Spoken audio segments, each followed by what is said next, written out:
My amplified unit! On our way to the Garden for the 6/28/24 Smackdown in New York City! But before we get up to that VIP skybox, you know we gotta have an amplified preview for tonight's show. Everything to expect from World Wrestling Entertainment tonight, BC's got you covered. But before we can go over tonight, we gotta go backwards a little bit to Wednesday night. Dynamite! Last week, AEW pulling in record low numbers for their flagship AEW show. 502,000 total viewers. This week, AEW said, hold our coffee. All Elite Wrestling brought back their star player, the needle mover, the game changer, the Big Bang Theory! That's right, the Big Bang Theory, the show that is on right before Dynamite, that is responsible for the massive lead-in every Wednesday night. The biggest segment in the ratings for Dynamite every week is that Q1 segment, and that is because the Big Bang Theory has such a big audience beforehand. Last week, Big Bang Theory was off the air. Black Panther the movie was on in its place. Nobody chose to watch, and AEW blamed that for one of the biggest reasons nobody watched their wrestling show. That in and of itself is a massive problem. The fact that you are depending on the Big Bang Theory, a comedy show right before your wrestling show, that's a massive problem. Just hoping that enough individuals after that show ends go to the bathroom, makes a sandwich, goes outside to pick up a bad habit. Maybe they're playing in traffic, maybe they're picking up smoking, but they're doing anything but they leave that remote control on the channel that the Big Bang Theory was on. And whatever is on afterwards, it happens to be AEW Dynamite, that's where it's gonna stay. That's what they're telling you! This week, the Big Bang Theory came back, and Q1 for AEW Dynamite pulled in 846,000 viewers. That is the highest rated segment for the entire night. Immediately, Q2 went all the way back to 700,000 viewers, then 6.5, and then below 6. Hour 2 saw a bump, only for Q6 to go right back, and the last half an hour of Dynamite turned into the gutter, for a final total viewership of 679,000 viewers. That's even less than 2 weeks ago, when Dynamite had no upfront competition and had the Big Bang Theory lead-in. Mind you, we are just days away from Forbidden Door, the go-home show to Forbidden Door, and they were nowhere close to 700,000. This is an issue for AEW, and they cannot depend on the Big Bang Theory. You have to produce a show that is must-see TV, that is not just going to consist of people viewing or leaving it on that channel because of a show previous. Now is the time to stop blaming the weather or concerts or holidays or college basketball or Olympic trials or the Grammy Awards or Mox's grandmother's birthday party. At some point, you have to say, are we producing a show that is must-see TV, or a show that easily produces no FOMO, no fear of missing out? Dynamite went back over 600 this week. 679,000 viewers. They are still way off the pace. And in case you're wondering about year-over-year numbers, last year, this exact time, to this year, AEW Dynamite is down 25% in viewership. Their average for the entire month of June stuck in the mid-600K. Moving on to Smackdown 6/28/24, Madison Square Garden, New York City!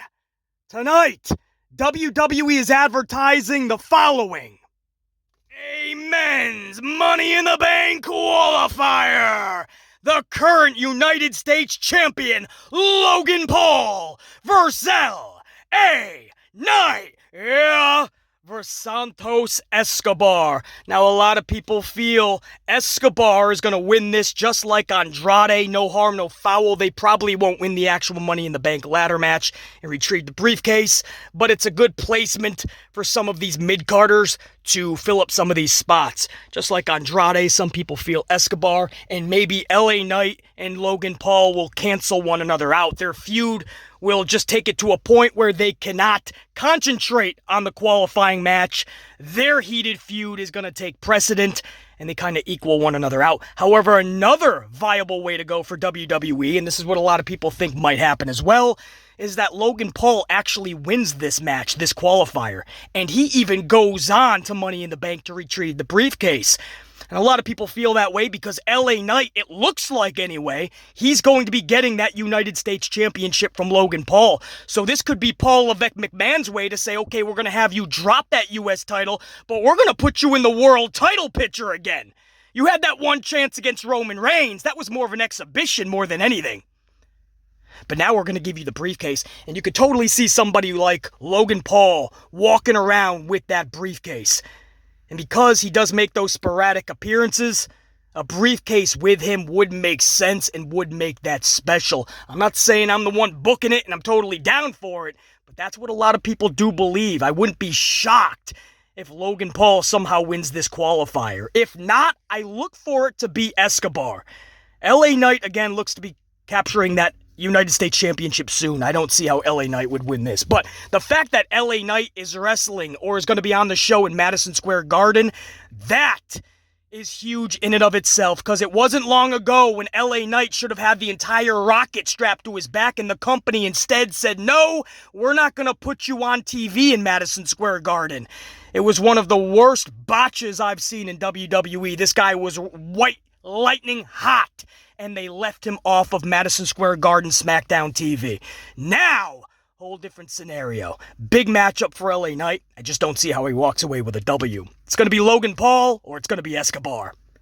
Also, the ladies have two massive Money in the Bank qualifiers. First up is Jade Cargill versus Tiffany Stratton versus Candice LeRae.